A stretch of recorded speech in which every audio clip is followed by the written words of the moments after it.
आज Doubtnut app download करें। Doubtnut पर अपने सभी गणित, रसायन विज्ञान, भौतिक विज्ञान और जीव विज्ञान के डाउट्स का करो सफाया। बस प्रश्न की फोटो खींचो, एक ही प्रश्न को क्रॉप करो और तुरंत वीडियो सोल्यूशन पाओ। अभी डाउनलोड करें। हेलो दोस्तों, हमारा प्रश्न है एक अवतल दर्पण 30 सेंटीमीटर की दूरी पर स्थित बिंब का दोगुना प्रतिबिंब वास्तविक प्रतिबिंब बनाता है। दर्पण की फोकस दूरी ज्ञात कीजिए। ठीक है, अब इस स्थिति का किरण आरेख भी हमें बनाना है और फिर बोला जा रहा है कि यदि उस दर्पण से उसी बिंब का दोगुना बड़ा आभासी प्रतिबिंब बनाया जाए तो बिंब को पूर्व स्थिति से कितना विस्थापित करना होगा। तो इस नवीन स्थिति मतलब इस नई स्थिति का भी हमें क्या बनाना है, किरण आरेख बनाना है। ठीक है, तो सबसे पहले तो हम देखते हैं पहली स्थिति को कि एक अवतल दर्पण है। ठीक है, और इस अवतल दर्पण के दर्पण की जो अवतल दर्पण पे 30 सेंटीमीटर की दूरी पे एक वस्तु को रखी गई है। ठीक है, यहाँ पे एक वस्तु हमने ओ रखी है। ठीक, अब दूरी पर स्थित बिंब का दोगुना बड़ा वास्तविक प्रतिबिंब बनता है। ठीक है, तो देखो वास्तविक प्रतिबिंब क्या होता है, हमेशा उल्टा होता है। ठीक, अर्थात वो जो प्रतिबिंब बनेगा वो क्या बनेगा, मुकक्ष के नीचे बनेगा। तो वास्तविक प्रतिबिंब कैसा होता है, उल्टा। और दोगुना यहाँ पे जो बड़ा प्रतिबिंब दिया गया है, ये यहाँ पे आवर्धन का मान दिया गया है। ठीक है, तो m बराबर यहाँ पे चूंकि वास्तविक प्रतिबिंब हो रहा है इसीलिए आवर्धन का चिन्ह जो लेंगे हम वो ऋणात्मक लेंगे और ये हमें 2 आ गया। ठीक है, -2 से सूचित करेंगे। और ये जो दूरी वस्तु रखी गई है ये कितनी दूरी पे रखी गई है, 30 सेंटीमीटर की दूरी पे रखी गई है। दर्पण के ध्रुव से हम मापेंगे ये दूरी। ठीक, तो ये क्या हो गया, वस्तु की दूरी को u से सूचित करते हैं तो ये हो जाएगा -30 सेंटीमीटर के बराबर। क्योंकि दर्पण के दाहिने तरफ धनात्मक चिन्ह लेते हैं और बाईं तरफ ऋणात्मक चिन्ह लेते हैं। ठीक है, तो ये दूरी कितनी आ जाएगी, ऋणात्मक। और मुख्य अक्ष के नीचे ऋणात्मक और मुख्य अक्ष के ऊपर क्या लेते हैं, धनात्मक। तो यहाँ पे देखो ऋणात्मक चिन्ह ले रहा है क्योंकि वास्तविक प्रतिबिंब उल्टा होता है, मतलब मुख्य अक्ष के नीचे आएगी दूरी। तो यहाँ पे आवर्धन का मान क्या हो जाएगा, ऋणात्मक। ठीक है, क्योंकि आवर्धन बराबर क्या होता है, प्रतिबिंब की ऊंचाई बटा वस्तु की ऊंचाई, और ये बराबर होता है -b बटा u के, जो प्रतिबिंब की दूरी और वस्तु की दूरी का अनुपात होता है। ठीक है, अब इस स्थिति में हमें दर्पण की फोकस दूरी ज्ञात करनी है।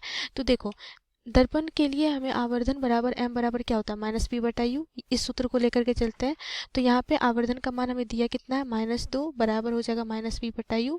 तो यहाँ से ये माइनस माइनस कैंसिल आउट हो गया। तो यहाँ से v बराबर क्या लिख दोगे, 2u के बराबर। तो v का हम u के टर्म में निकाल लिए रिलेशन। तो अब यहाँ से दर्पण सूत्र से जाते हैं। ठीक है, दर्पण सूत्र से तो क्या लिखोगे यहाँ पे, 1 बटा v जोड़ 1 बटा यू बराबर क्या हो जाएगा, 1 बटा एफ के बराबर। मान रख दो, 1 बटा वी का मान आप 2u रख दो, 2u जोड़ 1 बटा यू। यू का मान कितना है, -30।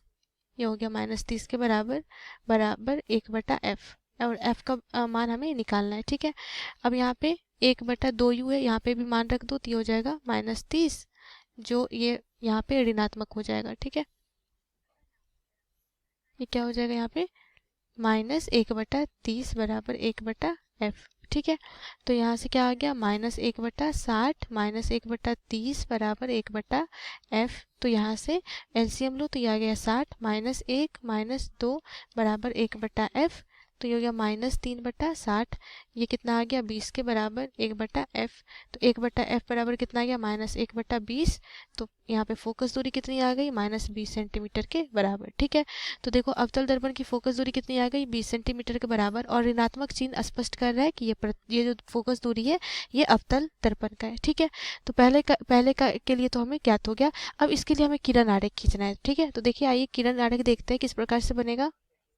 तो देखो किरण आरेख हम यहाँ पे mn अवतल दर्पण लिए। ठीक है, और ये चिन्ह क्या हो गया, धनात्मक होगा क्योंकि आ रही किरणों के अनुदिश क्या लेते हैं, धनात्मक। और ये चिन्ह क्या हो गया, ऋणात्मक।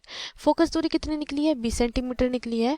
और वस्तु को कहाँ पे रखा गया था, 30 सेंटीमीटर। अर्थात इसके लिए वक्रता त्रिज्या आप निकालो r बराबर, तो ये 2f के बराबर होगा। अर्थात यहाँ से कितना आ गया, -40 के बराबर आ जाएगा, सेंटीमीटर के बराबर।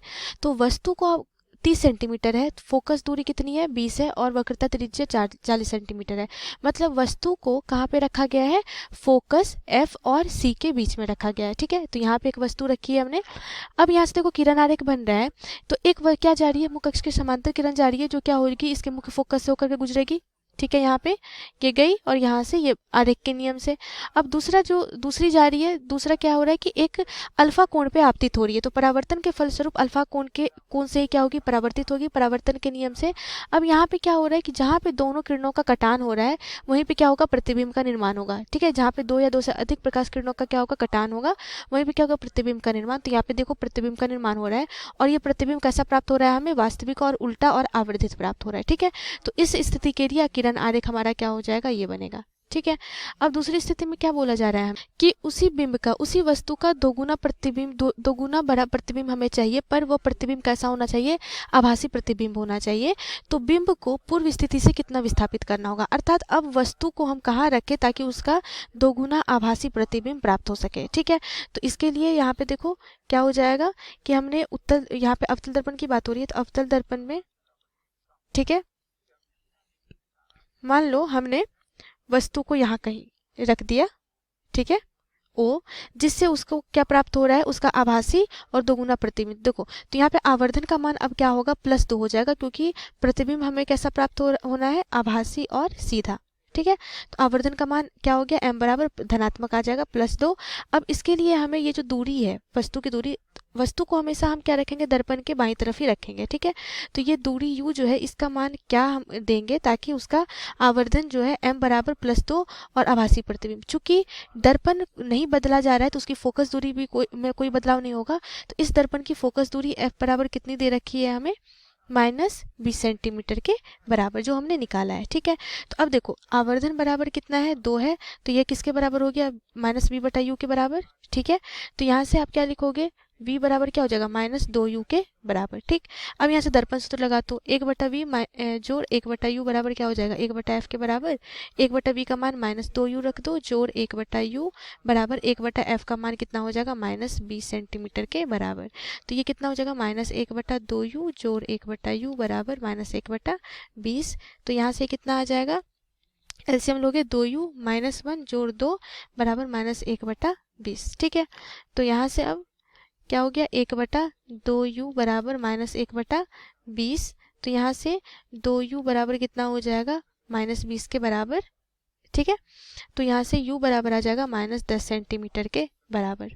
ठीक, तो देखो वस्तु की दूरी कितनी निकल गई हमें, 10 सेंटीमीटर के बराबर, और ऋणात्मक चिन्ह स्पष्ट कर रहा है, जैसा कि हमने बताया कि वस्तु को हमेशा हम बाईं तरफ रखते हैं, तो यहाँ पे ये ऋणात्मक चिन्ह स्पष्ट कर रहा है कि वस्तु को हमने यहाँ रखा है और ये दूरी कितनी निकल के आ गई, 10 सेंटीमीटर की दूरी आ गई। ठीक है, अर्थात अगर आप वस्तु को, पहले स्थिति में हमने वस्तु को कहाँ रखी थी, 30 सेंटीमीटर पे, जिससे उसका वास्तविक और बड़ा प्रतिबिंब प्राप्त हो रहा था, पर अब अगर वस्तु को आप विस्थापित करके 10 सेंटीमीटर पे रख दोगे, ठीक है, पहले 30 सेंटीमीटर पे रखी थी, अब उसे 10 सेंटीमीटर पे, अर्थात यहाँ पे 10 माइनस कर दो, दिया 20 सेंटीमीटर। अब आप इसे अगर विस्थापित कर दे रहे हो, ठीक है, तो 10 सेंटीमीटर की दूरी पर अगर आप रख दे रहे हो दर्पण से वस्तु को, तो उसका आभासी दोगुना बड़ा प्रतिबिंब बनेगा। ठीक है, तो इस स्थिति के लिए किरण आरेख देखते हैं। तो देखो इसके लिए किरण आरेख बनाएंगे, वस्तु की दूरी कितनी है, 10 सेंटीमीटर है, और इसकी फोकस दूरी कितनी है, अवतल दर्पण की 20 सेंटीमीटर, अर्थात वस्तु को कहाँ रखा गया है,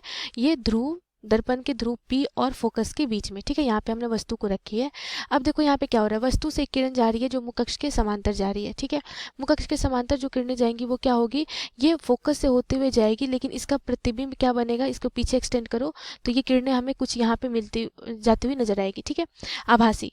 अब यहाँ पे देखो क्या हो रहा है कि ये एक किरण ये जा रही है, ठीक है, जो आपतन कोण और परावर्तन कोण को बराबर करते हुए यहाँ पे ये जाएगी। ठीक है, और इसको आप पीछे एक्सटेंड करो तो यहाँ पे दोनों किरणों का क्या हो रहा है, कटान हो रहा है, तो यहाँ पे क्या हो गया, प्रतिबिंब का निर्माण हो गया। चूंकि आभासी प्रतिबिंब है, इसीलिए किरणें हमें आभासी रूप से मिलती हुई नजर आती है। ठीक है, तो यहाँ पे आप देख सकते हो कि प्रतिबिंब कैसा मिल रहा है, आभासी, सीधा और वस्तु से आवर्धित हमें प्राप्त हो रहा है। ठीक है, तो इसके लिए, इस स्थिति के लिए किरण आरेख ये बनेगा। तो यही हो गया हमारे प्रश्न का उत्तर। धन्यवाद। कक्षा 6 से 12वीं से लेकर नीट, IIT, JEE वो एडवांस के लेवल तक 1 करोड़ से ज्यादा छात्रों का भरोसा। आज ही डाउनलोड करें डाउटनेट ऐप या व्हाट्सएप करें अपने सारे डाउट्स 8400 400 400 पर।